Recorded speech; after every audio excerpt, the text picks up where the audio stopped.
What's up, y'all? I'm out here at the range on a nice sunny day. No jelly test on the agenda, but I have checked out a couple new tools. And for this one here, we're taking a look at my new Israeli loadout sidearm, the Jericho 941.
All right, y'all, let's take a quick look at this bad boy and then we'll run some more rounds through it. So once again, we're looking at the IWI Jericho 941 in 9mm. This is the full size version, so it's got a 4.5-inch barrel, roughly, I believe 4.4 technically is what they call the barrel length on it. It's an all steel frame, hammer fire, double single action. You got your hammer here with your side safety right here. Now they do make a version of this, I believe it's the F model or the R model. I think it's the R model that has a safety and decocker, but that's up on the slide. I don't know if those are even in production anymore. You can still find them out there, but I'm pretty sure those are not being produced anymore, at least as far as not for US import. Now, the little bit of research I did on these, I believe they began production on this in 1990. It's based on the CZ75 and it's made with mostly Tanfoglio parts. Now, it is still Israeli made, but the importers have changed hands throughout the years from IMI, IWI, even Mossberg, Car Arms, which is Magnum Research, so several different importers of it. It's been given several different names and nicknames throughout that time also, one of them being the baby eagle because people think it resembles a desert eagle with the, mostly because of that little diagonal cut there on the front, and that's about it as far as what resembles a desert eagle. It's also been in an anime called Cowboy Bebop, so a lot of people call it the Space Cowboy gun. Now, it also has gone through a couple of different changes throughout production, one of the main ones being the barrel type. It used to be a polygonal rifled chrome molly barrel, but now I think it was either 2005, 2007, they just swapped it over to a traditional land and groove style of barrel. You got you some pick rails on the front there for an accessory. Now the grips and the grip angle, really unique here. It feels really, really good in your hand. These grip panels though are not stock. I changed these already. It came with just some plain old black plastic grip panels. I swapped these out with the OD green. These are from Lock Grips. They're G10 grips, really, really nice grippy in the OD green and black pattern. I got that color just to kind of match with my X95 here. Pretty nice set of sights on it. As you can see, just your standard 3-dot setup, adjustable for windage. Magazine size, a little bit strange. It's actually a 16-round magazine and you get 2 of them. And then as far as the trigger pull on it, again, it is double action, single action, so you can go double for that first round there. Double action pull feels actually pretty nice. Not really stacky, nothing really notchy, not really, really super heavy either. And then if you go with the single action, you got a little bit of take up there right at the wall and nice break on it. Not really, really crisp. It's a little bit spongy feeling, but nothing real terrible. Now, I will say it's a vastly different trigger experience coming from the first pull and then coming off of the reset. Off of the reset, you can get some really, really fast follow-ups with this thing. So anyway, this isn't nothing brand new on the market, so I'm not going to spend a whole lot more time talking about it. Let me get some stuff set up and let's have some fun. All right, let's find out where our point of impact is with this thing. I've got 5 rounds of 115 PMC FMJs, and then I'm gonna run 5 rounds of 124 grain NATO Winchester right behind it to see if we got any kind of difference in between those two. I'm gonna do right here at 10 yards as usual. Just based on that little opener, I mean, I got the boom okay, so it shouldn't be too far off.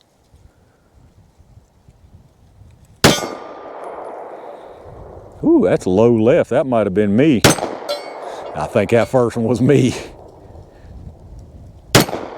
Yeah, that first one was definitely me.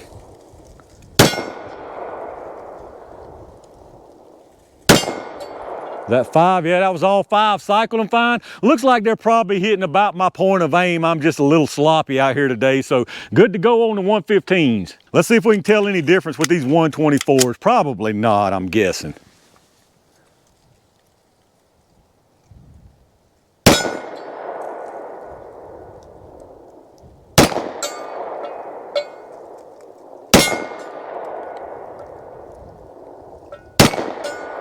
All right, I got my hold now. All right, that was all 5 of those, so not too bad at all right there. All right, 5 more of these 115 PMCs. I'm gonna go out there to the 25 and press my luck out there with these. Actually, I'll put one on each of those little rounds. Y'all probably saw my first little 10-inch round over here. I knocked it off with there. I had a big old zip tie holding one corner and popped it. Let's see if we can get that thing though. All right, no problem there. No problem there. Let's go to the 25. I think I had 7 in here.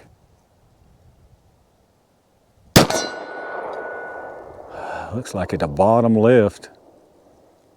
I think that's towards the bottom too.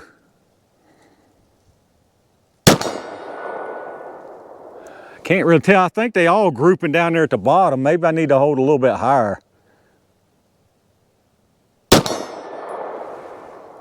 That moved up just a hair. I think I got one more.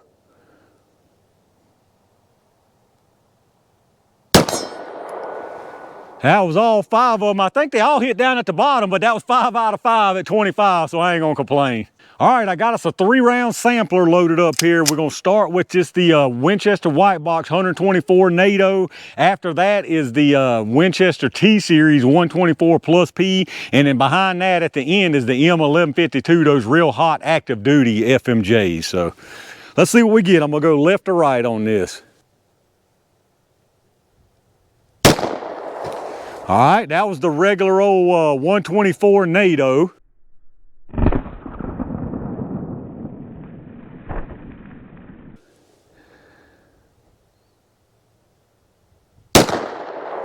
And that was a winged Winchester T-Series. Let me just skip that one and go to the next one. On second thought, let me see if I can try another one of those and get it before it completely drains out.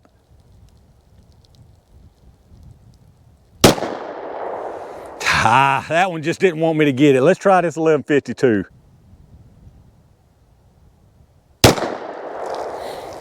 Not too bad on that. Let me get a couple more rounds, see if I can get that yellow one. I believe I can still get that one.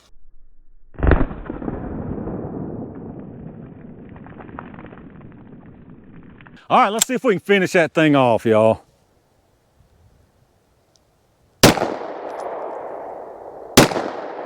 There we go, we got him that time. All right, I got us a nice little variety out there to end it off with. A couple of those little pitiful wintertime watermelons. One of them I got spiced up, and then I got a couple of cans of shaving cream there. Let's see what we can make happen with this stuff. Ah, I knew my cans was gonna fall. Let me set them back up.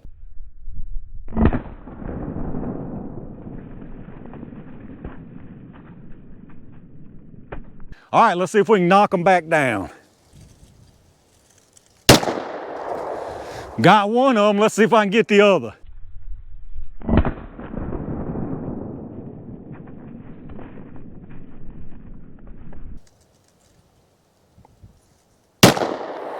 Not bad at all, one more melon left.